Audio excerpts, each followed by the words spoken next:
I know you've been hearing about party jollof, but have you tried this recipe? Hello guys, my name is Okoye Cynthia from Group 3 in Hilda's Home to Pro class. So in this video, I'll be recreating Hilda Baci's recipe on how to make this party jollof. For this recipe, all you'll need is tomatoes, scotch bonnet pepper, bell pepper, cayenne pepper, onions, garlic, ginger, margarine, and any herbs of your choice.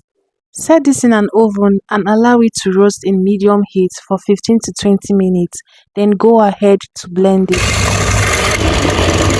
And here you go, your jollof mix is ready.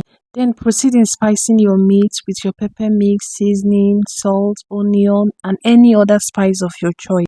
In a dry pot, add your vegetable oil, bay leaf, oregano, and your onion.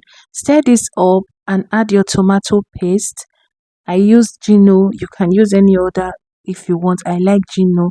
Stir this up and get that your jollof mix you already made. Then add it together. Stir them all together. Add your seasoning and add your meat stock.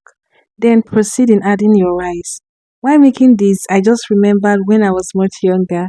My mom used to say, "Don't let your spoon reach the bottom of the pot so it won't get burnt." But who cares? We are making party jollof and also want that smoky taste, right? So after this, I added my sesame oil just for a little flavor. I added my vegetables. I turned this an onion. I added my margarine now, and boom, our food is ready. I serve this in a cooler because I and my family are having a family get together. See you in my next upload. Bye.